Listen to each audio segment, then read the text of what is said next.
Hi there, I'm Allison. I'm an advisory librarian at the Skokie Public Library. Thank you for joining us for another round of book chat. We are so excited to welcome today Perry Nelson and Monica Chavez, and we are going to get started off right now. Perry, take it away. I'm Perry. I'm an information specialist at the Skokie Public Library, and I'm going to talk about Gideon the Ninth by Tamsyn Muir, the first book in the Locked Tomb trilogy. This book is like 4 different genres in one. There are so many things happening all the time. It's got necromancy, but then it's in space, but then there's a murder mystery, but then also all these fight scenes. So it's also incredibly funny. The pacing is fantastic, and if you are into complicated relationship dynamics, then this is very much the book for you. I should also mention that the sequel, Hera the Ninth, came out in the beginning of August, and it is now my favorite book I've read in 2020.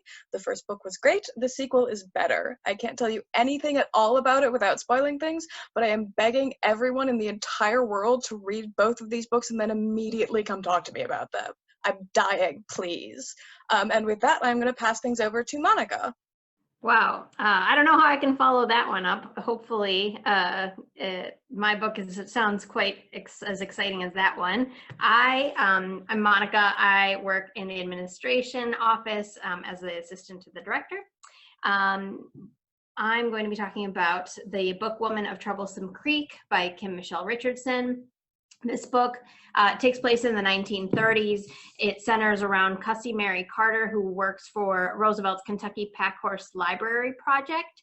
What she does is she works delivering books on horseback to the people who live out in the Kentucky hills. And this in itself sets her apart from the other women around, but add in the fact that her skin happens to be a unique shade of blue.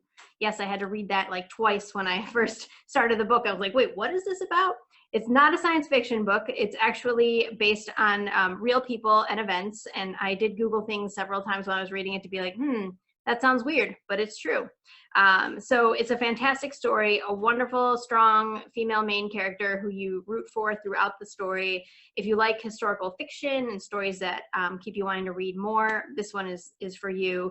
Read alikes are The Giver of Stars by Jojo Moyes, which is about the same project of these book women in the hills of Appalachia. But very, very good story. It's also available as an ebook and an e-audiobook on Hoopla and in book and CD form. I'm intrigued to hear the audiobook because there's a lot of accents that go on in the reading, and I would love to hear how the reader interprets those. So that's my book, and I'm passing it off to you, Allie.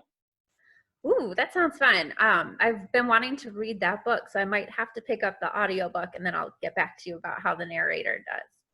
I am going to talk about Erotic Stories for Punjabi Widows by Balli, Kaur, Jaswal, and it's a deceptively discussable book. We read it for Lit Lounge, which is one of our monthly book discussions, and it was a resounding hit. We had a spirited, fun discussion that touched on female empowerment, friendship, family, and community, as well as heavier topics like immigration, identity, and power dynamics. On the surface, it starts out as a misunderstanding. Nikki is a 20-something modern and independent Punjabi woman living in London, and she takes a job as a writing instructor at a Sikh community center.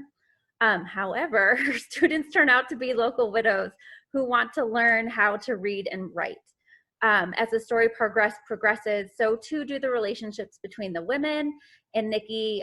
Their erotic storytelling prowesses get better and they get pretty hot. And there is a mystery, which I didn't expect, and it just gets so thrilling that by the end I couldn't stop turning the pages. When it ended, I wanted to hug this book. I just loved it so much. Everyone in our book discussion group became so attached to the characters, and our group's only wish was that there was a sequel so we could get to know those widows a little bit better. If you're interested in reading the book, or if you're interested in bringing it to your book group, you can find Erotic Stories for Punjabi Widows as an ebook on Overdrive Libby and as an ebook or e-audiobook on Hoopla, where it is always available. Becca, over to you. Thank you. That one has been on my list for a while, so I think now after hearing your description, it's going to have to bump up higher on my to read pile. And I mean, all of these sound so good. Perry's been talking about Gideon the Ninth for weeks now. And like I was kind of sold before, but now I think I'm sold. So I don't know. I don't know how I'm going to follow up all of you, but here I am in my bunker. So this is Convenience Store Woman by Sayaka Murata. It is fiction, and it is kind of a quirky little book about a woman who has been working in a convenience store in Japan. It's a translation for 18 years, and she is actually quite happy and pleased with her job, but nobody around her is. They can't imagine that she can be fulfilled working in a convenience store and not having a partner and not having children. And so she starts to think about like what is important to her. And I don't want to tell much more about the story because it will give it away. It's a short little book, which I think a lot of us have the capacity for only short books right now. So it's a good choice for that. It's super quirky. It's about a person who doesn't conform, which is always a character that appeals to me. I finished it months ago, but I still think about it often. And in fact, like I've contemplated rereading it, and I'm not a huge rereader just because it stuck with me and it's a lot to think about.